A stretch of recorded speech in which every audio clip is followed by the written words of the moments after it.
Good morning student. बच्चों, आज हम पाठ 6 उपसर्ग पढ़ेंगे। अब आप पेज नंबर 46 खोलिए, अपनी हिंदी सेकंड की जो बुक है आपकी, उपसर्ग।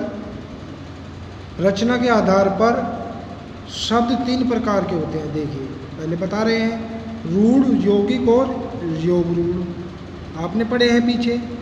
यौगिक शब्दों की रचना 3 प्रकार से होती है। जो यौगिक शब्द होते हैं उनकी रचना 3 प्रकार से होती है। कौन कौन से हैं? उपसर्ग द्वारा, प्रत्यय द्वारा और समास द्वारा। जो यौगिक शब्द है उनकी रचना 3 प्रकार से होती है, उपसर्ग द्वारा, प्रत्यय द्वारा और समास द्वारा। तो उपसर्ग की डेफिनेशन क्या बनता है? जो शब्दांश शब्द के आरंभ में जुड़कर उनके अर्थ में विशेषता उत्पन्न करते हैं या उनके अर्थ में परिवर्तन कर देते हैं, उन्हें उपसर्ग कहते हैं। दोबारा फिर सुनिए अच्छी तरह। जो शब्दांश शब्द के आरंभ में जुड़कर उनके अर्थ में विशेषता उत्पन्न करते हैं या उनके अर्थ में परिवर्तन कर देते हैं, उन्हें उपसर्ग कहते हैं। निम्नलिखित उदाहरण देखिए। उपसर्ग, मूल शब्द और नया शब्द। जैसे सत्य में ए उपसर्ग जोड़ दिया। जो शब्दांश, ये शब्दांश है शब्द के आरंभ में, जो शब्द है सत्य, सत्य के आरंभ में ए जोड़ दिया तो जुड़कर उनके अर्थ में विशेषता उत्पन्न करते हैं। जो विशेषता वो असत्य बना दिया। सत्य में ए जोड़ के उपसर्ग असत्य बन गया, गम में ए जोड़ के अगम बन गया, निश्चय में ए जोड़ के अनिश्चय बन गया, नात में ए जोड़ के अनाथ बन गया और ए में चल जोड़कर अचल बन गया। तो जो शब्दांश शब्द के आरंभ में जुड़कर उनके अर्थ में विशेषता उत्पन्न करते हैं या परिवर्तन कर देते हैं तो उन्हें उपसर्ग कहते हैं। समझ गए ये बात? इसी प्रकार इस उदाहरण में एक उपसर्ग विभिन्न शब्दों के साथ जुड़कर अनेक शब्द बना रहा है। जैसे फल है सफल, वि से विफल, प्रतिफल, निष्फल, कुफल। ठीक है, ये फल में ये उपसर्ग जुड़ रहे हैं। मूल शब्द है फल। कोई भी मूल शब्द होगा उसको फल होगा, जो सार्थक शब्द होगा, और ये उपसर्ग जुड़ गए। और जो आप प्रत्यय जुड़ेंगे वो बाद में जुड़ते हैं, जैसे प्रत्यय बाद में लगा देते हैं, वो भी पढ़ेंगे अभी आगे। इस उदाहरण में एक शब्द के साथ अनेक उपसर्गों का प्रयोग करके नए शब्द बन गए हैं। एक शब्द के साथ अनेक उपसर्ग लग गए ये सारे। अब देखिए, हिंदी भाषा में 4 प्रकार के उपसर्गों का प्रयोग होता है। संस्कृत के उपसर्ग, हिंदी के उपसर्ग, उर्दू के उपसर्ग और उपसर्ग की तरह प्रयोग होने वाले संस्कृत के अव्यय। संस्कृत, हिंदी, उर्दू और उपसर्ग की तरह प्रयोग होने वाले संस्कृत के अव्यय होते हैं। अब देखिए संस्कृत के उपसर्ग। उपसर्ग और अर्थ। अनु उपसर्ग है, अर्थ होता है इसका अनु का पीछे, तो उपसर्ग से बने शब्द हो जाएगा अनुकूल, अनुगमन, अनुराग, अनुभाव, अनुशासन। तो अनु लग गया ना आगे, कूल के आगे अनु लग गया, अनुकूल होगा। गमन के अनु लग गया, अनुगमन होगा। राग के आगे अनु लग गया, अनुराग होगा। भाव के आगे अनु लग गया, अनुभाव हो गया। तो शासन के आगे अनु लग गया, अनुशासन होगा। ऐसे ही अति, इसका अर्थ तो बहुत होता है, आपको ये नहीं रखना। ये उपसर्ग जो बनते हैं, अतिरिक्त, अत्याचार, मतलब अति प्लस आचार बन जाएगा। आचार वो अलग मतलब मूल शब्द होगा और अति उसमें लग गया तो अत्याचार हो जाएगा। अति प्लस अधिक, अधिक में अति लगा है, अत्यधिक, और अत्यंत और अतिशय, ये शब्द बनेंगे। जैसे आ लगा दिया, आजन्म, आजीवन, आगमन, आमरण, आलेख। अव लगा दिया, अवनति, अवशेष, अवगुण, अवरोह, अवहेलना। अप लगा दिया, अपमान, अपशब्द, अपवाद, अपव्यय, अपकार। अभी मतलब सामने होता है, अभिनय, अभियोग, अभिवादन, अभिमान, अभिप्राय। उत में उत्कर्ष, उद्धार, उद्देश्य, उत्थान, उद्घाटन, उद्घोष। इसी प्रकार ये सारे बनेंगे। आपको बहुत अच्छी तरह समझना है, इनको अच्छी तरह पढ़ना है। ठीक है, अगले पेज पे देखते हैं। अब आता है हिंदी के उपसर्ग। वे संस्कृत के थे, ये हिंदी के हैं। जैसे ए है, ओ, अन, उन, ती, दू, चो, नी, मतलब ये सब हिंदी के उपसर्ग है। ए का अर्थ नहीं में होता है अछूत, अटल, अधर्म, मतलब टल के आगे ए लगा दिया, छूत के आगे ए लगा दिया, अटल हो जाएगा। आप उपसर्ग की डेप जो शब्दांश शब्द के पहले जुड़कर उनके अर्थ में बदलाव लाते हैं या परिवर्तन लाते हैं, उन्हें उपसर्ग कहते हैं। तो पहले लगे हैं ये शब्दांश शब्द के। तो अज्ञान, असत्य, असफल। ओ से अवगुण, अव से अवगुण, अवनति, अवतार, अवहेलना। अन से अनजान, अनकहा, अनसुना, अनपढ़, अनमोल, अनुपस्थिति। ऐसे ही उन है 19, 49, 59, 79, 69। इसमें उन लग गया, ती लग गया, तिराहा, तिरंगा, तिपैया, तिगुना, तिपाई। ऐसे दू लग गया, दुगुना, दुबला, दुअन्नी, दुमंजिला, दुभाषिया। चो लग गया, चौराहा, चौमाशा, चौपाही, चौतरफा, चौमुखा, चौगुना। नी लग गया, निहत्तर, निडर, निकम्मा, निशांत, निकुंज, निठल्ला, निपुण। कु लग गया, कुमति, कुसंगति, कुमति, कुचक्र, क्रूप, कुफत, कुक्रम, कुपोषण। ऐसे ही लग जाएंगे ये सारे। अब आता है उर्दू का उपसर्ग। देखिए ये उर्दू के हैं कम, दर, ना, बे, खुश, गैर, ला, बद, हम। मतलब कम में जोर में कम लग गया, कमजोर, कम शीन, कम अकल, कम उम्र, कम खर्च। दर लग गया, दरअसल, दरमियान, दरकिनार, दरकार। ना में नालायक, ना समझ, नापाक, ना उम्मीद, ना चीज़, ना पसंद। ये सारे ऐसे ही लगेंगे। अब आते हैं नंबर 4, उपसर्ग की तरह प्रयोग किए जाने वाले संस्कृत के अव्यय है ये। जैसे अधय, मतलब अधोगति, अधःपतन, अधोमुख, अधोमार्ग। अंतः और अंतर, मतलब इसका अंतर्देशीय है, अर्थ तो इसका अंदर है, भीतर है, पर ये बनाने अव्यय बनते हैं जो अंतर्देशीय, अंतःकरण, अंतर्यामी, अंतर्राष्ट्रीय, अंतर्गत। अधि, अधि का अधिकारी, अधिष्ठात्री, अधिपति। अव, अवतरण, अवमानना, अवहेलना, अवनति, अवशेष। शय, सफल, सजल, सचित्र, सहित, सप्रसंग, सधन्यवाद। इसी प्रकार बनेंगे सारे। आपको बहुत अच्छी तरह ये सारे पढ़ने हैं। आप दोहराते हैं इसको। जो शब्दांश शब्द के आरंभ में जुड़कर उनके अर्थ में विशेषता उत्पन्न करते हैं या उनके अर्थ में परिवर्तन कर देते हैं, उन्हें उपसर्ग कहते हैं। उपसर्ग 4 प्रकार के होते हैं। संस्कृत के उपसर्ग, हिंदी के उपसर्ग, उर्दू के उपसर्ग, उपसर्गों की तरह प्रयोग होने वाले संस्कृत के अव्यय। ठीक है, ये आपका उपसर्ग का हो गया। जो इसका बुक वर्क है, जो इसका होमवर्क है, इस पाठ का उपसर्ग किसे कहते हैं, ये कितने प्रकार के होते हैं, तो आप इसमें ही है उपसर्ग। ये डेफिनेशन लिखोगे आप पूरी। ठीक है, इसके उदाहरण भी लिख देंगे। ये 2 उदाहरण कर देना ये, ताकि आपको अच्छी तरह समझ जाए। ठीक है, तो उपसर्ग कितने प्रकार के होते हैं, तो इसमें बताया गया है हिंदी भाषा में 4 प्रकार के उपसर्ग होते हैं। ये चारों के नाम आपको कॉपी में लिखने हैं। और आप एक काम और करना, जो संस्कृत के उपसर्ग है इसके 4 कर लेना। संस्कृत के उपसर्ग के 4 कर लिए कॉपी में ही। आपके हिंदी के उपसर्ग ये भी 4 कर लिए, ताकि आपको समझ में आता रहे। उर्दू के उपसर्ग ये भी 4 कर लिए, उर्दू के भी 4 करने हैं। और उपसर्गों की तरह प्रयोग किए जाने वाले संस्कृत के अव्यय ये भी 4 करने हैं। 4 हो जाएंगे, ताकि आपको समझ में आए और ज़्यादा भी लिखाई नहीं होगी। जो बुक वर्क है आपको अपनी बुक वर्क इसमें ही करना होगा। जैसे निम्नलिखित शब्दों के उपसर्ग और मूल शब्द अलग करके लिखिए। भाई निरपराध है, अपराध, यहाँ मूल शब्द तो आपका अपराध होगा।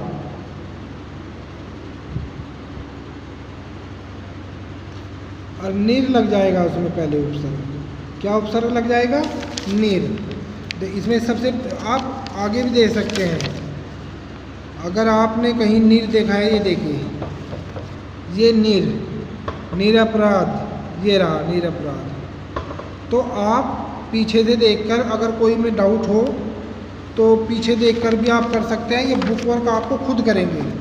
अगर आपकी ना समझ में आए तो मैं बाद में करवाऊंगा इसको, ताकि आपको अच्छी तरह समझिए। आप खुद समझकर खुद निकालिए पीछे कौन से हैं। जैसे निम्नलिखित शब्दों के साथ उपसर्ग लगाकर ना शब्द बनाइए। तो बंद, यहाँ पर उपसर्ग लगाना है। जैसे यहाँ नी बन गया, ऐसे करना है। जैसे यहाँ पर नी उपसर्ग होगा तो ये हो जाएगा निबंध। समझ गए? ऐसे बनेगा। ये सारे आपको करने हैं। थोड़ा मैंने बता दिया कैसे किस तरह से बनते हैं। जो ये मूल शब्द बनाओगे ये पूरा होना चाहिए, मतलब अपराध। जैसे आप ऐसे नहीं करोगे नीर अलग होगा, पैराद, ये पराध अलग नहीं होता। जैसे चिर परिचित है, चिर तो यहाँ बन जाएगा, ऐसे हो जाते हैं ये चिर, और फिर परिचित, यहाँ पर मतलब चिर परिचित हो जाएगा, वो सॉरी परिचित, ये चिर परिचित हो जाएगा। ये इस तरह तो हो जाएगा। आप इसे अपराध नहीं करेगा, ये पूरा शब्द आएगा अपराध, निरपराध अपराध निरपराध हो जाएगा। ठीक है, ये सारे करने हैं। और ये जो तीसरा प्रश्न है, निम्नलिखित प्रत्येक उपसर्ग के दो दो शब्द बनाइए। जैसे दो शब्द बनाने, हमसे बनाइए, पीछे देखिए, हम सफ़र, एक तो हम सफ़र हो जाएगा। तो मैं आपको दिखाई देता हूँ, आप ढूंढने कैसे ढूंढते हैं हम। अब ये देखिए हम कहाँ पर आया है, पीछे देखिए, देखिए जैसे निम्नलिखित प्रत्येक उपसर्ग से दो दो शब्द बनाने हैं। जैसे हम उपसर्ग है, मूल शब्द क्या होगा सफ़र, तो और दूसरा मूल शब्द हमने राज ले लिया, तो जो राज का है तो नया शब्द बन जाएगा हमसे, हम राज, तो हमसे बन जाएगा हम सफ़र। दूसरा हम सफ़र, भाई दो शब्द बनाने, इसमें देखें नए शब्द क्या बन गया, मूल शब्द होगा सफ़र और राज बना दिया हमने, तो हमसे हम सफ़र और हम राज। इसी प्रकार ये करने हैं आपको। ठीक है, कोई ज़्यादा वो नहीं है। और निम्नलिखित शब्दों को छांटकर सही तालिका में लिखो। ये संस्कृत के उपसर्ग से बने शब्द है, वे लिखने, वो आपको पीछे देखने सारे मिलेंगे। अगर नहीं मिलते, कोई दिक्कत होती है मुझसे पूछिए, और बाद में तो मैं करवाऊँगा। ये जितना हो सके आप अपने आप खुद करके देखिए, ताकि आपको जल्दी समझ में आए। ठीक है, तो ये काम आपको करना है, जो गतिविधि है, और बहुत अच्छी तरह से करेंगे आप। ये प्रत्यय आ जाते हैं, और प्रत्यय भी उपसर्ग की तरह ही होते हैं, ये भी देख लीजिए। जो प्रत्यय है ये भी उपसर्ग की तरह ही होते हैं, और ये भी आज ही पढ़ लेते हैं, मतलब इसमें ज़्यादा वो नहीं आएगा। जो उपसर्ग होते हैं वे शब्द के पहले लगते हैं, जो प्रत्यय होते हैं शब्द के बाद में लगते हैं, बस इतना ही फ़र्क है। हमारा कोर्स थोड़ा पीछे चल रहा है, ताकि आप इसे अच्छी तरह से देखें, समझें। ठीक है, क्योंकि आपके हाफ ईयरली एग्ज़ाम भी आने वाले हैं, और 13 तारीख से आपके हाफ ईयरली एग्ज़ाम है, उससे पहले हो जाएगा। आप इसे अच्छी तरह समझिए। देखिए, प्रत्यय उपसर्गों की तरह प्रत्यय भी शब्दांश होते हैं। अंतर मात्र इतना है, ये शब्दों के अंत में लगाए जाते हैं। अंतर यही है, ये अंत में लगते हैं, और जो उपसर्ग होते हैं वे शुरू में लगते हैं। इनका अपना कोई अर्थ नहीं होता, परंतु ये जिस भी शब्द के साथ जुड़ते हैं उनके अर्थ में परिवर्तन ला देते हैं। अपना कोई अर्थ नहीं होता इनका, प्रत्यय का। देखिए, जो शब्दांश शब्द के अंत में जुड़कर उनके अर्थ में परिवर्तन या विशेषता लाते हैं, उन्हें प्रत्यय कहते हैं। प्रत्यय दो प्रकार के होते हैं। कृतप्रत्यय, कृतप्रत्यय कौन से होते हैं? वे प्रत्यय जो क्रिया के साथ लगकर संज्ञा और विशेषण शब्दों का निर्माण करते हैं। कृतप्रत्यय हमेशा क्रिया के साथ लगेंगे और संज्ञा विशेषण शब्दों का निर्माण करेंगे, कृतप्रत्यय कहलाते हैं।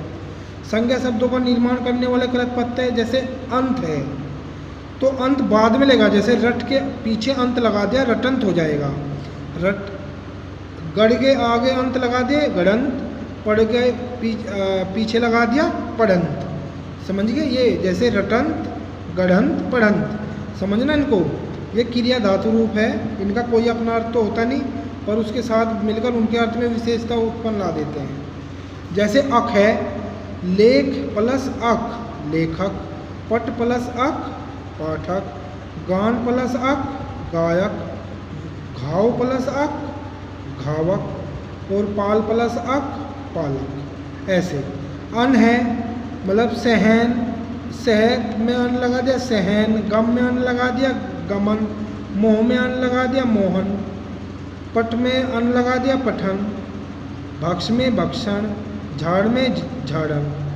ऐसे ही आ लगा दिया, जैसे पूज में आ लगा दिया पूजा, चित में आ लगा दिया चिंता, मुक्त में आ लगा दिया मुक्ता, झूल में आ लगा दिया झूला, ठेल में, ये क्रिया धातु रूप है, ठेल में आ लगा दिया ठेला, घेर में लगा दिया घेरा और भूल में लगा दिया भूला। ऐसे ही आई है, लिख में आई लगा दिया लिखाई, पढ़ाई, सुनाई, चढ़ाई, लड़ाई, इसके हिसाब से है सारे। आन लगा दिया, लग में लगान, उठ में उठान, उड़ में उड़ान, थक में थकान, चढ़ में चढ़ान। ऐसे ही आओ है, कट प्लस आओ, कटाओ, बहाओ, फैलाओ, खिंचाओ, चढ़ाओ, बचाओ। ऐसे ही आवट है, मिल प्लस आवट, मिलावट, दिखावट, थकावट, लिखावट, सजावट। आहट, चिल प्लस आहट, चिल्लाहट, गुर्रा प्लस आहट, गुर्राहट, घबरा प्लस आहट, घबराहट। आवा, दिख प्लस आवा, दिखावा, छल प्लस आवा, छलावा, चढ़ प्लस आवा, चढ़ावा। ये इसी प्रकार बनेंगे सारे कृत प्रत्यय हैं। अब आते हैं विशेषण शब्दों, विशेषण बनाने वाले कृत प्रत्यय हैं। ये देखिए, अन्य में पट में अन्य लगा दिया पठनीय, दृश्य में अन्य लगा दिया दर्शनीय, स्मरण में अन्य लगा दिया स्मरणीय, कथ में कथनीय। ये समझना है। चल में आऊ लगा दिया, आऊ प्रत्यय है, चलाऊ, बिकाऊ, टिकाऊ, खाऊ, चढ़ाऊ। इस प्रकार बन जाएंगे आकू, पढ़ाकू, लड़ाकू, उड़ाकू। आका में पढ़ाका, लड़ाका, धमाका। आलू में करपालू, दयालु, झगड़ालू। इसी प्रकार बनेंगे सारे। और कृत प्रत्यय के भी 5 भेद है। जो कृत प्रत्यय है उनके भी 5 भेद है। जिन कृत प्रत्ययों से बनने वाले शब्द कर्ता का बोध कराते हैं वे कृत वाचक कृत प्रत्यय कहलाते हैं। जैसे प्रत्यय क्रिया शब्द वाला, देने वाला, खाने वाला, रखने वाला। ये क्रिया रूप हो गए, देना, खा, रख, देने वाला, खाने वाला, रखने वाला। और कह, रख, रक्स, पठ, लिख, रक्षक, पाठक, लेखक आ जाएगा। एरा, लूट प्लस एरा, लुटेरा, काम प्लस एरा, कमेरा। हार में पालनहार, खेवनहार। और आड़ी में खेल प्लस आड़ी, खिलाड़ी। ऐसे क्रमवाचक कृत प्रत्यय हैं। जिन प्रत्ययों से बने शब्द क्रम का बोध कराते हैं वे क्रमवाचक कृत प्रत्यय कहलाते हैं। जैसे क्रिया रूप हो गए तो ओढ़ और पढ़ना, ओढ़ना, पढ़ना, नी, छलनी, मथनी, ओढ़नी। इसी प्रकार आएंगे आप। इसको बहुत अच्छी तरह से समझेंगे। ये अलग अलग भेद है। करणवाचक कृत प्रत्यय है। देखिए, जिन प्रत्ययों से बनने वाले शब्द करण उत्पत्ति साधन का बोध कराते हैं उन्हें करणवाचक कृत प्रत्यय कहलाते हैं। जैसे ई, हस प्लस ई, फसी, हस प्लस ई, हसी, और खास प्लस ई, खांसी। इसी प्रकार बनेंगे। जैसे ऊ, झाड़ प्लस ऊ, झाड़ू, बद प्लस न, बंधन, बेल प्लस न, बेलन, अरनी, सूंग प्लस नी, सूंगनी, मथनी, चटनी, कतरनी। मतलब नी लग जाएगा। और भाववाचक कृत प्रत्यय है। ये सारे एक ही तरह से है। लिख प्लस आई, लिखाई, पढ़ाई, चढ़ाई, लड़ाई। आवट से मिलावट, लिखावट, सजावट, बनावट। आओ से बहाओ, फैलाओ, खिंचाओ, बचाओ। आप से मिलाप, मिल प्लस आप, मिलाप। आन से थकान, उठान, नहान। ऐसे ही क्रियार्थक कृत प्रत्यय। जिन प्रत्ययों से बने शब्द क्रिया विशेषण, संज्ञा, अवयव या विशेष प्रकार के क्रिया शब्दों का बोध कराते हैं वे क्रियार्थक कृत प्रत्यय कहलाते हैं। जैसे प्रत्यय है, क्रिया है, खा प्लस ता, खाता, पी प्लस ता, पीता, भागता, मरता, चलता, लिखता। या से आया, खोया, बोया, खाया, पाया। और कर से खाकर, सोकर, खेलकर। इसी प्रकार बनते हैं। नंबर 2 आता है तद्धित प्रत्यय। तद्धित प्रत्यय वे प्रत्यय जो संज्ञा, सर्वनाम, विशेषण आदि के साथ जुड़कर नए शब्द बनाते हैं वे तद्धित प्रत्यय कहलाते हैं। जैसे मित्र प्लस ता, मित्रता होगी। भाई तद्धित प्रत्यय वे होते हैं जो संज्ञा, सर्वनाम, विशेषण आदि के साथ जुड़ते हैं। तो मित्र होगा, मित्रता होगी। जहर से ईला जोड़ दिया, जहरीला होगा। चित्र में कार जोड़ दिया, चित्रकार। प्रत्यय तो पीछे लगे हैं, ये मूल शब्द है। और इसमें भी हिंदी के तद्धित प्रत्यय है। जैसे आ है, भूख में आ जोड़ दिया, भूखा, प्यासा, मेला, प्यारा, ठंडा। प्यार प्लस आ, प्यारा, ठंड प्लस आ, ठंडा। ये समझना है आपको। कोई वो नहीं करना, ध्यानपूर्वक समझना है। और ये आपके जो ये प्रत्यय उपसर्ग है, ये आप तक जब आप तैयारी करोगे अपनी पढ़ाई पूरी करने के बाद में, तब भी काम आएंगे, तो इन्हें बहुत अच्छी तरह से समझे। आई है बुरा प्लस आई बुराई, चतुराई, खटाई, मिठाई, ठंडाई, इसी प्रकार आते हैं। आना, भाई जुर्म आना जुर्माना, साल प्लस आना सालाना, रोज प्लस आना रोजाना, आपके लिए बहुत अच्छे हैं। आनी है देवरानी, जेठानी, पंडितानी, मेहतरानी, ये सारा ऐसे ही बनेगा। अब आता है संस्कृत के तद्धित प्रत्यय। जैसे प्रत्यय होगा अलु, दया प्लस अलु दयालु, श्रद्धा प्लस आलू श्रद्धालु, कर्पा प्लस अलु कर्पालु। ऐसे ही इत, पुष्प प्लस इत पुष्पित, कथ प्लस इत कथित, अंक प्लस इत अंकित, पल्वित, व्यथित। ये तो पता ही लग गया प्रत्यय आलू होता है, और दया प्लस आलू दयालु, आलू लिख रहा है इसमें, आलू होता है ये। और जैसे ईमा, महा प्लस ईमा महिमा, काला प्लस ईमा कालीमा, नीलिमा लालिमा। ई है भारतीय, स्वर्गीय, शासकीय, स्मरणीय। इल पंकिल, घूमिल, जटिल, इसी प्रकार आएंगे सारे। आगे देखिए, आगत तद्धित प्रत्यय है ये। अंदाज, तीरंदाज, गोल अंदाज, मतलब इसमें शब्द है ये। दान में ये शब्द है, कलम में दान जोड़ दिया प्रत्यय, कलमदान, इत्रदान, पीकदान। बस थोड़ा समझने का फेर है, ये आगत है, ये तद्धित प्रत्यय के भेद है, अलग अलग भेद बताए गए हैं। बस आपको भाववाचक संज्ञा बनाने वाले प्रत्यय है, जैसे ईमा, महिमा, लालिमा। ई प्रत्यय है सावधानी, गरीबी। आई है सफाई, लंबाई। तव से पुरुष तत्व, अपनतत्व। पन से लड़कपन, बचपन। ता से सुंदरता, कटुता। वही है ये, सुंदर प्लस ता सुंदरता, कटु प्लस ता कटुता, ये ध्यान रखना है आपको। विशेषण बनाने वाले प्रत्यय है ये, इत से शोभित, गर्वित। इन से कुलीन, संगीन। और ई से लोभी, क्रोधी। और वान से धनवान, गुणवान। ऐसे ही संख्या का बोध कराने वाले हैं। हारा से दोहरा, इखरा। था से चौथा। वा से सोवा, दसवा। ला से पहला, नहला। और वचन का बोध कराने वाले प्रत्यय है इया, लड़कियां, मक्खियाँ। ए से मालाएं, विधवाएं। आगे देखिए, थोड़ा समझने का फेर है। कार्य करने का बोध कराने वाले प्रत्यय है वाला, फल वाला, दाल वाला। घर से बाजीगर, सौदागर। ऐसे ही कार, पत्रकार, चित्रकार। संबंध का बोध कराने वाले, ये तो थोड़ा वैसे बता दिए, यानी होता एरा है, चचेरा, ममेरा। पूर्वक, सुखपूर्वक, दयापूर्वक, ये क्रिया का करवाने वाले हैं। स्त्रीलिंग बनाने वाले प्रत्यय है, जैसे आ से छात्रा, शिष्या। आनी से नौकरानी, देवरानी। ये थोड़ा थोड़ा इनका अलग अलग वो बना दिया, यानी सारे एक में रहते हैं। स्थान का बोध कराने वाले प्रत्यय वाला, दिल्ली वाला, मुंबई वाला। या से कलकतिया, रजपुरिया। ई से पंजाबी, बिहारी। आपको बता दूँ, ये बस थोड़ा समझने का फेर है। उपसर्ग पहले लगते हैं और प्रत्यय बाद में लगते हैं, ठीक है। वीडियो लंबी हो जाएगी इसके, इसलिए मैं थोड़ा जल्दी बता रहा हूँ आपको। ध्यान दें, कुछ शब्द ऐसे भी होते हैं जो उपसर्ग और प्रत्यय दोनों के प्रयोग से बनाए जाते हैं। उदाहरण देखिए, मूल शब्द उपसर्ग तो ये लग गया, उपसर्ग पहले लगता है, प्रत्यय बाद में लगता है। जैसे अभी में, मान में अभी लग गया, अभिमान। और प्रत्यय ई लगा दिया, अभिमानी। खुश उपसर्ग, बू मूल शब्द में खुश लगा दिया उपसर्ग, खुशबू होगा। अगर इसमें प्रत्यय दार लगाते खुशबूदार हो जाएगा। पट मतलब सुपठित, सुपठित। चल में परचल हो जाएगा, प्रचलित हो जाएगा, इत लगा दिया, प्रचलित। ये सारा ये पढ़ना है अच्छी तरह आपको। आगे देखते हैं।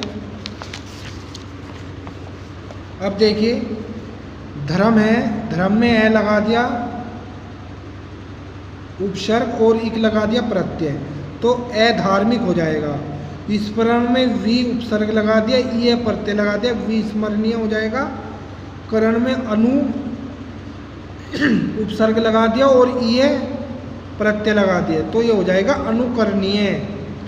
ऐसे ही पूर्ण है, पूर्ण में आप परी उपसर्ग लगाएंगे और ता प्रत्यय लगाएंगे, परिपूर्णता हो जाएगा। चैन है, चैन में बे उपसर्ग ई लगा दिया, बेचैनी हो जाएगा। ठीक है, इसी प्रकार बनेंगे सारे। और जो ये अभ्यास कार्य है ये आप स्वयं करेंगे, मैं बाद में तो करा ही दूँगा, जितना आप पे होता है इतना करें, नहीं होता आप मुझे बताए फ़ोन करके या आप मुझे मैसेज करके बताएं, अपना नाम बताएं और कौन बोल रहा है बच्चा अपना नाम लिख के, मुझे इसमें प्रॉब्लम है जो कौन से पर्सन में है, तो मैं आपको बताऊंगा इसका। बाद में तो करवाना ही है, पर आप अपने आप करोगे इनको तो आपको जल्दी आएगा, ये अपने आप ढूंढोगे, सब मिलेगा पीछे जिस हिसाब से। अगर कोई छुपता है छोड़िए, उसे मैं बताऊंगा। ठीक है, ये बुक वर्क आप खुद करेंगे और इसका ज़्यादा काम नहीं दूंगा आपको, बस ये बुक वर्क तो करना ही है। एक तो प्रत्यय किसे कहते हैं, प्रत्यय की डेफिनेशन होगी ये, और जो इसके प्रकार है कृतप्रत्यय है, कृतप्रत्यय के बस 2-2 3-3 कर लेना, ये 2-2 3-3 कर लेना ताकि आपको समझ में आए सारे में से, जैसे मैं पीछे बताया था बस कॉपी में, और ज़्यादा नहीं करना। और सारा फिर अपना बुक वर्क करना है। ठीक है, और आपको कोई दिक्कत होती है आप मुझसे पूछिए। धन्यवाद।